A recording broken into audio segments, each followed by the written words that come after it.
Hello guys, మీరు గోదావరి రామగుండ సిటీలో ఉంటున్నారా? అయితే మీకు తెలియకుండా మీరు ప్రతిరోజు 2 సిగరెట్ తాగుతున్న విషయం మీకు తెలుసా? ఈ గోదావరిలో ఎక్కువ ఏది ఫేమస్ తెలుసా? కోల్మెన్స్ కాదు, పవర్ ప్లాంట్ కాదు, ఆర్ఎఫ్సిఎల్ కాదు. వీటన్నిటి వల్ల వచ్చే డస్ట్ అండ్ పొల్యూషన్ ఇక్కడ ఫేమస్.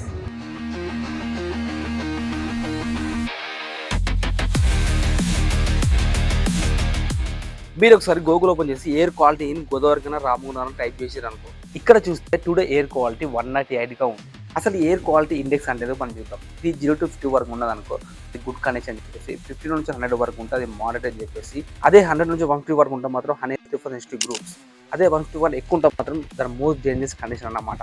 టుడే ఎయిర్ క్వాలిటీ 198 ఉంది అంటే 150 గ్రూప్స్ అన్నమాట.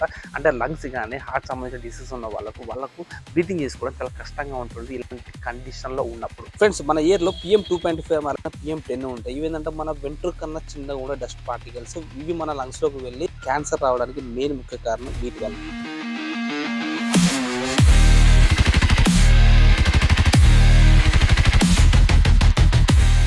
సో గైస్, ఈ పొల్యూషన్ అంతా ఇక్కడ నుంచి వస్తుంది అంటే మన దగ్గర ఉన్న ఓపెన్ కాస్ట్ నుంచి dust and methane values release అవుతాయి. ముఖ్యంగా ఆర్ఎఫ్సిఎల్ నుంచి ammonia and carbon dioxide release అవుతూ ఉంటుంది. అలానే మన ఎన్టీపీస్ నుంచి 2600 మెగావాట్ల పవర్ ఉత్పత్తి కావాలంటే ప్రతిరోజు 40 టన్నుల బొగ్గును మండించాలి. దానివల్ల సల్ఫర్ డైఆక్సైడ్ అని చెప్పేసి రిలీజ్ అవుతుంది. ఈ సల్ఫర్ డైఆక్సైడ్ మాచేతో మిక్స్ అవడం వల్ల సల్ఫ్రిక్ యాసిడ్గా మారుతుంది. ఇది మోస్ట్ డేంజరస్ అన్నమాట. దీనివల్ల లంగ్స్ కానీ హార్ట్ కానీ కిడ్నీ సంబంధించిన డిసీజెస్ వస్తాయి అన్నమాట.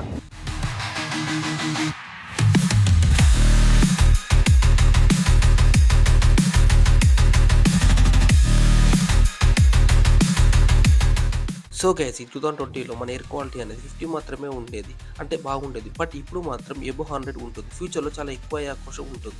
సో గైస్, రాను అనేది గోదావరి కానీ ఒక పొల్యూటెడ్ హబ్గా మారుతుందన్నమాట. ఆర్ఎస్ఎల్ నుంచి వచ్చే మోస్ట్ డేంజరస్ కలుస్తమైన నీరు రైట్ పక్కన ఉన్న కెనాల్ ద్వారా మల్కపూర్ పవన్ నుంచి నీరు గోదావరిలో కలుస్తుంది.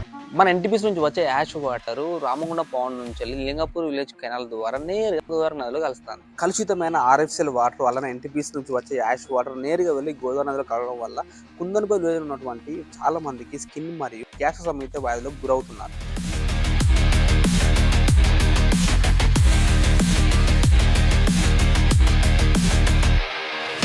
ముఖ్యంగా ఎన్టీపీసీ, ఆర్ఎఫ్సిఎల్ అలానే సింగరేణి వాళ్ళు పొల్యూషన్ అంశం మెయింటైన్ చేయట్లేదు. వీటి మీద కఠిన చర్య తీసుకోవాలి స్టేట్ పొల్యూషన్ కంట్రోల్ బోర్డు వాళ్ళు. సో గైస్, ఈ పొల్యూషన్ అనేది మనల్ని మనం కాపాడుకోవాలంటే అత్యవసరం అయితే మాత్రమే బయటికి వెళ్ళండి. అది కూడా N95 మాస్క్ వాడండి. అలానే హాట్ వాటర్ తాగాలి. అదేవిధంగా ఫైనల్ గా నా బేస్ సజెషన్ ఏంటంటే ప్రతి ఒక్కరు మీ ఇంట్లో చెట్లు మాత్రం పెంచండి. దానివల్ల ఎంతో కొంత మన పర్యావరణం మేలు చేసిన వాళ్ళం అవుతాం.